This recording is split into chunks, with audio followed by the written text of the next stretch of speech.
customer needs on need basis, you can go and configure them, or else you can just leave it. Similarly for lead management as such, right?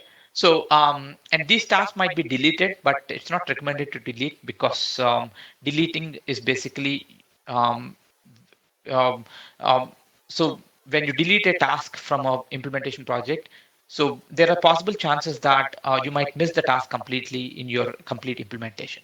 Right? So probably you wanted to basically mark that particular task which you're not implementing now as will not be implemented, or probably completed, or probably I mean something else which the status which you're aware of, so that when you go back and go to the second phase of the project, you know that these tasks are not implemented, and you might wanted to consider them, right? So that's one reason why we caution you not to delete the task, but rather mark the status as will not be implemented, or work in progress, or whatsoever.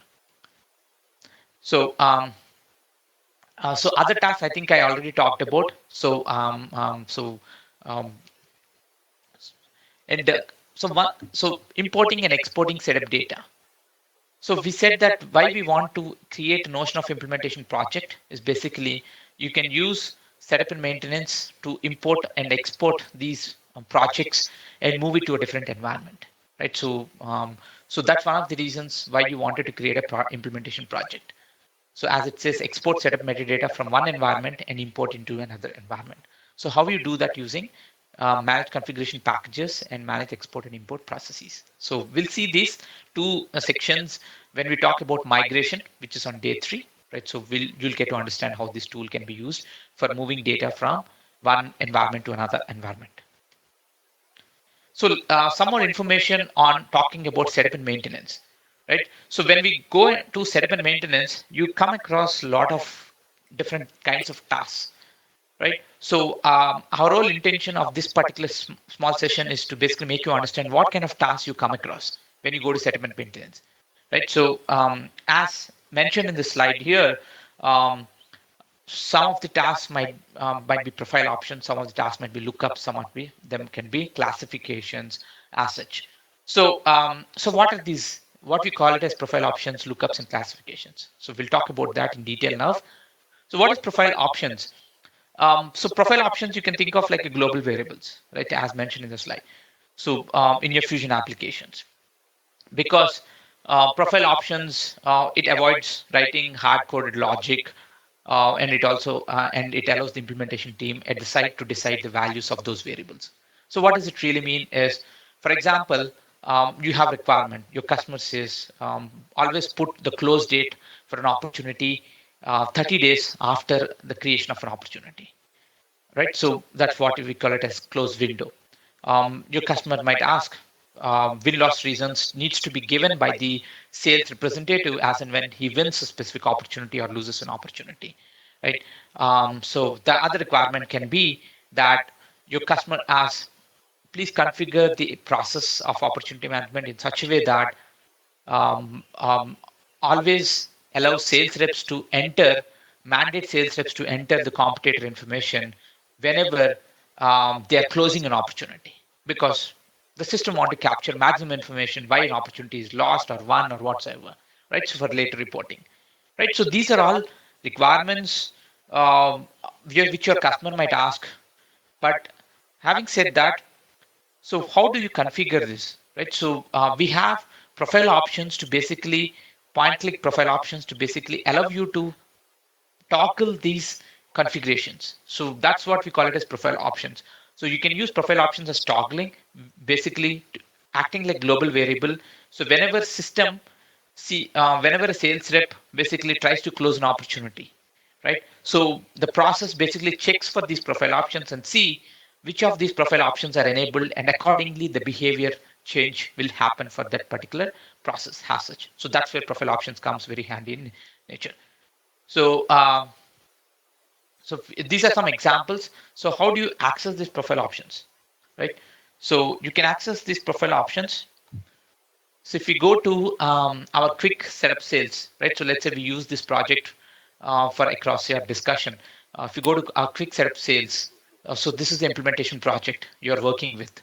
And now we wanted to um, understand what are the different profile options which are part of opportunity, right? So here we're not talking about a specific module. We're just taking example as opportunity, right? So it could be apply for other modules also. It could be lead management, or it could be customer center management, or it could be forecasting, right? So or quota management or contracts management, anything, right? So this common terminology applies for any of these modules as such.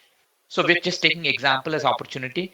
So how do you how you can go and access profile options? For example, I show you how we can go for checking up profile options for opportunities, right? So if I go look into configure opportunities, I see something called manage opportunity profile options. So what I can do is I can simply click on this arrow here, so which will take me to manage opportunity profile options and allow me to search for the profile options which I wanted to configure. So remember, I was talking about a bunch of requirements relating to opportunity, right? So all these requirements or configurations are pretty much available as part of the as profile options, right? So always a common suggestion or recommendation is when you start off implementation for a specific module, your customer asks for certain requirement, we would request you to or recommend you to go to the profile options of opportunity management and see whether a default configuration is already available for that behavior which your customer is asking, right? So because it could be just a click away, right? So you might not actually create scripting for this, right? So this is one example, right? So your customer asks close win loss required. So whenever a sales rep closes an opportunity, a win loss reason needs to be given. So for that, you can just click on the profile option and say, yes, I need a win loss reason. So you can mark this profile option as yes. So what is this profile level here, right? So in profile options, there are multiple levels at which the profile option can be enabled, right? So those multiple profile levels are basically site level, which means that all sales users across this Oracle Sales Cloud application will see the same behavior of win loss when an opportunity is closed. So that means at a site level. So irrespective whoever user the sales rep closes an opportunity, they'll see the same behavior. So that's why we say it as a site level. But you might wanted to choose sometimes that you wanted to specifically change the win-loss behavior for certain users, right? So in that case, I can probably this is not a correct example for showing you the profile level. Probably if we come to sales methods, right? So um, sales methods. So if you sales methods, you can add a particular sales method for a specific user and sales method standard for all users, right? So that means at site level and the user level, you can mention what is the sales method that needs to be. If Bob Jones logs in here, logs in into Oracle Sales Cloud, he'll see a partner sales process in opportunity management, right? As opposed to other users who logs in, they see a standard sales process in opportunity management. So this is basically what he's saying is for you're applying a specific profile um, selectively at a profile level, right? So likewise, you have profile levels like site, user, and product as such. Again, the best example is as you've seen in win-loss required, every profile level is not available for every profile option, right? So because for sales method, you see site and user. But whereas win-loss required, you don't see site and user as such, right? So it purely depends upon which profile option you're trying to configure. So the system allows you only to specific levels given a profile option here. So that's about profile options. Right, so this is an example we have taken for opportunity. Likewise, you can take profile options for activity management or lead management or whatsoever. Right. So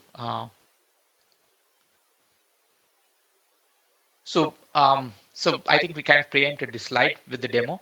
So site across entire application, product for a specific product, and user for a specific user. So these are profile levels which are available, right?